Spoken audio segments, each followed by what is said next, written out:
Há inimigos que não usam espada nem armadura. Eles caminham ao nosso lado, quase invisíveis, sussurrando em silêncio. Um deles se alegra quando o outro prospera, desde que não seja você. O outro adormece sonhos, como se tivesse todo o tempo do mundo, até que o tempo se esgota. Chamam-se inveja e preguiça. Pequenas palavras para forças gigantes, capazes de derrubar reis, destruir famílias e matar a fé. Elas não chegam anunciando guerra. Chegam como um perfume agradável, mas que, respirado por muito tempo, envenena o coração. E o mais assustador: se você não as reconhece, é sinal de que talvez já esteja sob o domínio delas.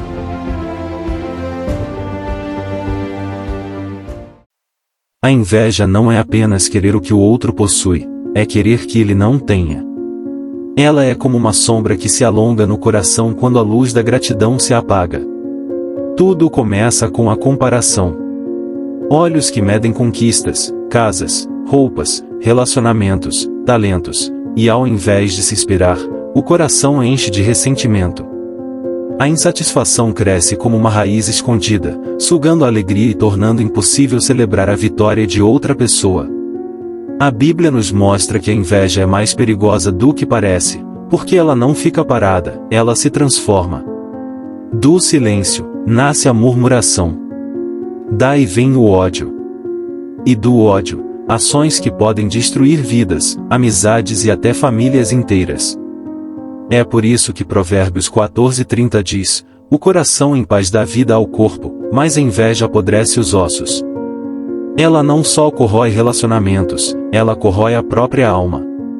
Um jovem de apenas 17 anos, com um olhar sonhador e um coração puro. José era o filho amado de Jacó, e essa feição especial não passou despercebida. Seus irmãos viam, dia após dia, as roupas finas que o pai lhe dava, como aquela túnica colorida, símbolo de honra, e algo sombrio começou a crescer dentro deles. O ciúme. Não era apenas o fato de José ser amado. Eram também os sonhos que ele contava, sonhos em que ele se tornava líder, e eles se curvavam diante dele. Para um coração contaminado pela inveja, cada palavra de José era como sal em uma ferida aberta. E então, um dia, o ciúme se transformou em ação. A oportunidade surgiu quando José foi sozinho ao campo para encontrá-los. Primeiro, pensaram em matá-lo. Depois, decidiram jogá-lo em um poço seco. E, por fim, venderam o próprio irmão como escravo a mercadores que iam para o Egito. Aquele momento não destruiu apenas a vida de José temporariamente. Destruiu a unidade da família, marcou para sempre a consciência deles, e mostrou como a inveja, quando não combatida, pode levar alguém a ferir até aqueles que deveriam ser os mais amados. A história de José é um alerta: quando deixamos a inveja morar no coração, não existe laço sagrado que ela não possa romper. A inveja é alimentada pela comparação, e a comparação morre quando cultivamos a gratidão. A primeira arma contra ela é simples, mas poderosa: agradecer diariamente, não apenas pelas grandes vitórias, mas pelas pequenas bênçãos que muitas vezes passam despercebidas. A segunda é aprender a celebrar as vitórias alheias. Quando o coração se alegra genuinamente pelo que o outro alcançou, ele se liberta do peso de competir e passa a enxergar o sucesso do próximo como inspiração, não como ameaça. A terceira é orar por aqueles que despertam inveja em nós. Parece difícil, e é. Mas é nesse ato que o veneno da inveja começa a perder força, porque a oração transforma nosso olhar, purifica nossos sentimentos e nos aproxima do coração de Deus. Ao vencer a inveja, abrimos espaço para crescer e prosperar de forma saudável. Mas existe outro inimigo silencioso, tão perigoso quanto. Ele não grita, não provoca escândalos imediatos, apenas nos convence, pouco a pouco, a adiar nossos sonhos, deixar para amanhã o que Deus nos pediu hoje. O nome dele é preguiça. Ela não luta com você de frente, ela chega devagar, como um sussurro suave.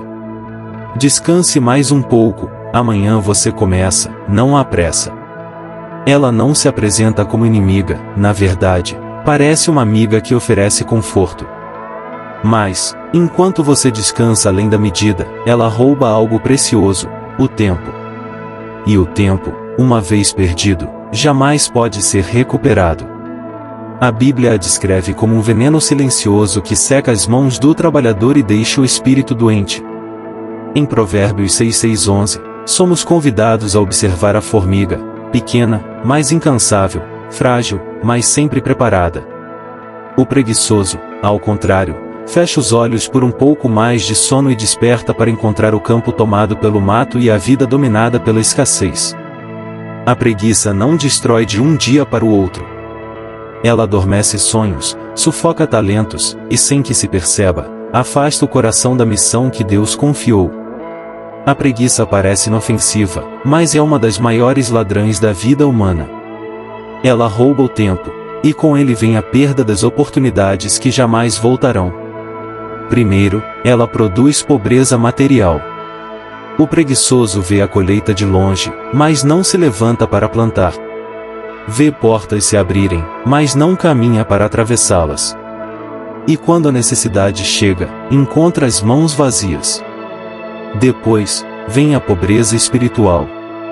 Porque a preguiça não se limita ao trabalho físico, ela invade a vida de oração, o estudo da palavra, o serviço a Deus. E o resultado é um coração fraco, incapaz de resistir às tentações e de cumprir o chamado que recebeu. Ela também causa estagnação. Enquanto o mundo avança, o preguiçoso permanece parado, preso ao depois eu faço, até que o depois se torna tarde demais. Por fim, a preguiça nos afasta da missão de Deus. Pois quem não é fiel no pouco, dificilmente será confiável no muito.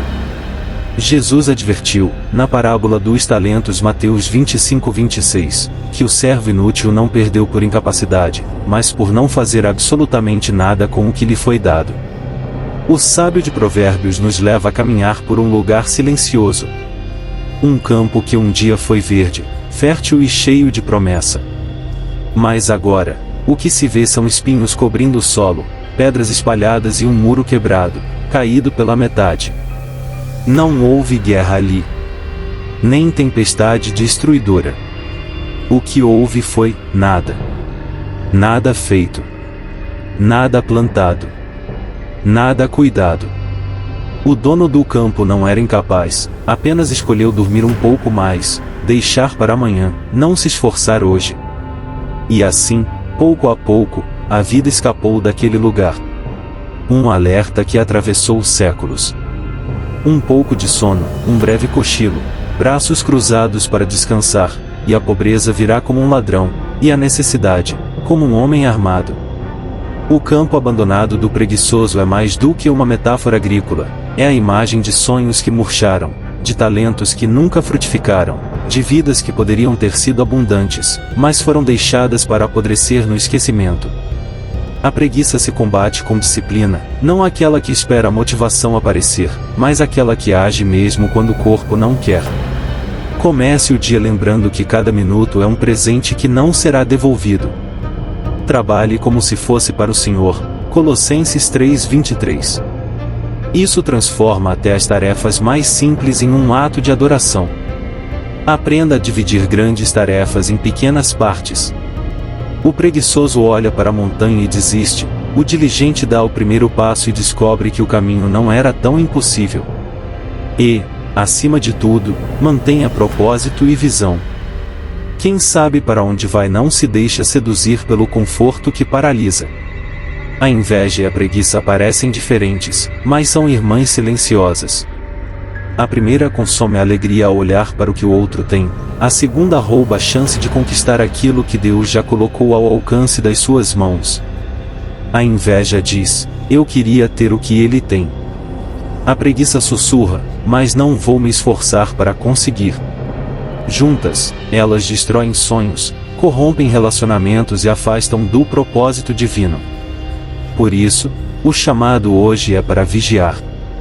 Porque o inimigo raramente chega com trombetas e ameaças, ele vem com pequenas concessões diárias, até que você perceba, tarde demais, que perdeu o melhor que poderia ter vivido. Não inveje o pecador no seu coração, antes tenha sempre o temor do Senhor. Provérbios 23:17. Seja diligente naquilo que foi chamado a fazer, porque o tempo é curto.